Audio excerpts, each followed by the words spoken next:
Nazdar chlapi, vítejte v Bavořeskách.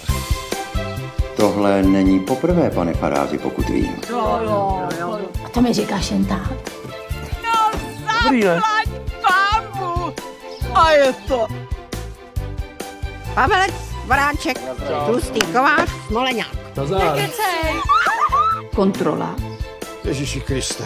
To je jasná převodovka tohleto. Přepadovka. A i kdyby se netrefí, na kluky je spoleh. Těma předůlema to byl náhodou výborný nápadíček. Ty sem lezeš za mojí dcerou, nebo co ty, dobytku? Tak ho ožereme a je to. To je trapný. Dneska totiž frčej koláčky. Koláčky s trávou, chápeš, jako. Když se zaplatil v hospodě, jako, tak jsem nechal na stole a byl v čudu. Čučuno, braňte. No, babi. Já chci koláčky. Všechno ti to ukážu, co jsem tady vybudoval. Prosím, pane prezidente. Ano, děkuji vám, děkuji. Víte to samý, co já? Já znám z novin. Ty zřídil ožralej. Babi, nezlob, nebo tě kousnu. A v posteli byli dva chlapy. Chrápali, jak byli ožralí. Ale neožrala. Jsi měla virózu.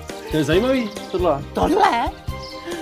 Víš, to je jak od knížáka. No to je jasná ataka vášně. Jakých hříchů jste se od minule dopustila? Míli je kůžto, jak nejde. Už by byl dávno zavřenej. A teď už by byl zase zpátky na tu amnestii. No, jsem dobrý, no. Tolik krásných lidí se zlatým srdcem jsem naposledy viděl ve filmu Pro pamětníky. Jenom aby jsme se nedivili.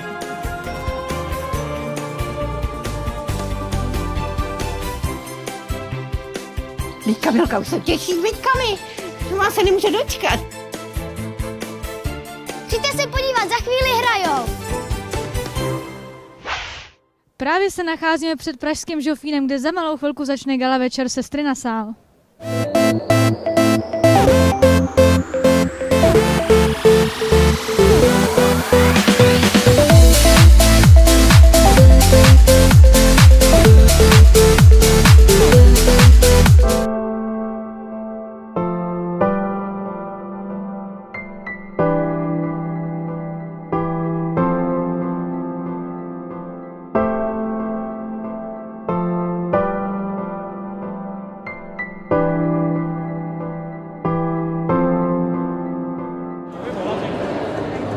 Sestra sympatie získává jak jinak dívka s číslem 7. Šťastná sedmička Pavlína Vigotová. Pavlína Vigotová dostane z rukou Bohuslava Svobody korunku, květinu a také šerpu pro Miss Sestru sympatie za rok 2013. Titul druhé vícemis Sestra 2013 získává dívka s číslem 2. Dívka s číslem 2 Petra Urychová.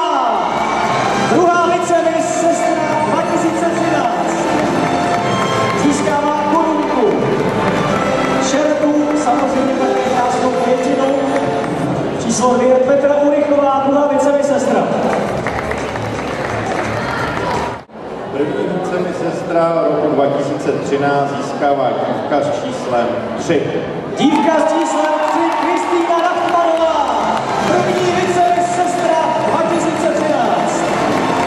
A profesor Simán Havrika šerpu korunku předá první vícemisestra Bělský a následně opět pan profesor Simán předá květinu. První vícemis sestrou pro rok 2013 je dívka číslem 3 Kristýna Rachtmanová. Vítězkou a Miss Sestra za rok 2013 se stává dívka s číslem 5. Dívka s číslem 5 Zdeňka Poláčková. Zdeňka Poláčková získává samozřejmě šerpu korunku, kterou jí předá Marika Tajrásková a květinu od pana Koralica. Šerpu na Marika Ivana Kaderková. Zdeňka Poláčková, Miss Sestra 2013. Čekala jste výhru? Absolutně vůbec jsem nečekala výhru. Vůbec. Tohle bylo úplně nečekaný, proto jsem byla úplně dojatá, úplně neskutečně, jako bomba. Jak jste se na dnešní večer připravovala? Vůbec nijak, já jsem to vůbec neřešila, já jsem měla své favoritky vybraný, takže prostě v šoku. A kdo vás do soutěže přihlásil?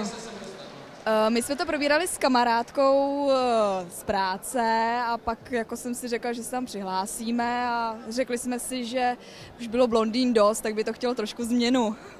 Kdybyste se měla znovu přihlásit, udělala byste to? Určitě. I když je to takový potom nečekaný konec, ale určitě.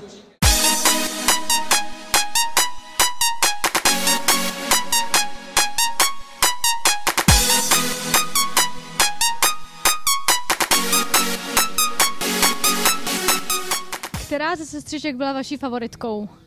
Čau, dobrý večer. No tak pro mě byla úplně nejlepší 8. To byla super. Pro mě ta malinka byla jasná favoritka už od začátku. No. Pro mě černovlasá vysoká, fantastická, od začátku jsem jí fandil. Mně se líbilo to číslo 69 tam, to bylo perfektní. Kluci, co připravujete novýho? Vy máte novýho basáka, jsem slyšela, bubeníka, je to tak? Tak se nám představte. Ahoj, já jsem Karel a jsem nový basák v této kapele, Back Office. A ty? Já jsem Ondřej a jsem nový bubeník. Jak jsi s nima spokojen? No já jsem s nima spokojený hodně, já se jich musím spíš zeptat na to, jak jsou spokojení oni s náma. To je právě moje druhá otázka, jak jste s ním spokojený? Já jsem s Honzou spokojený. Nic jiného ti nezbyde, viď? No zbyde samozřejmě, ale opravdu je tam převažuje ta spokojenost vlastně na tou nespokojeností. Jako u mě ta spokojenost je taky, jako jo. Honza je výborný a prostě tak nějak mě to baví, no. Honzo, seš tak výborný. No tak určitě, my si máme naučený teďko ty odpovědi od těch hokejistů, takže oni kluci jsou natrénovaní. My jsme se o tom bavili v šatně spolu a říkali jsme si, jako, jak mluvit do médií teďko, takže vlastně kluci teďko jedou podle toho, jak jsme si to rozvrhli a vlastně jedou podle taktiky, takže tu strategii dlouhodobě máme taky jasnou, takže bych řekl, že určitě to funguje. No. Ty už s Honzou spolupracuješ strašně dlouho, jak je to možný? Taky si tomu někdy divím, že je to taková doba, teď jsem to zrovna počítal, za chvilku to bude 4,5 roku, ale s Honzou, tak jak kluci říkali, prostě ta spolupráce je perfektní, říkal jsi to takhle? Jo, no takhle nějak se to mohl klidně říct, no. Takhle asi. Vy máte nový videoklip, je to tak? No, my máme jako videoklip vlastně s podzimou a teď budeme točit hned 3 tento měsíc, takže nás sledujte, pošleme vám ho i do All TV, takže ho budete určitě vidět velice brzy. Co festivaly, kde vás můžeme vidět? Jej, to ještě nevím, já si nepamatuju ten rozpis, ale určitě na nějakých budeme. Úplně ideální by bylo navštívit stránky www.backoffice.com a tam je to v sekci koncerty. Je to psaný foneticky ovšem, Back Office. Dneska je den svatého Valentína, jak ho kluci budete slavit? Kromě toho teda, že jste dneska tady? Tak asi normálně dáme si tady panáčka s klukama, protože ty jsou jako takový zdravý jádro tady, takže se máme nejradši mezi sebou a budeme zase po svých, no. Je to lepší než nezdravý jádro a tak já doufám, že to budeme slavit spolu, protože my zase nemáme moc lidí, kteří by nás měli rádi, takže my se musíme dávat tu lásku takhle mezi sebou. Já bych to líp neřekl. Jsme soběstační, no. Tak já vám moc děkuju za rozhovor a zase někdy příště, ahoj. My taky děkujeme, ahoj. Čau. Čau.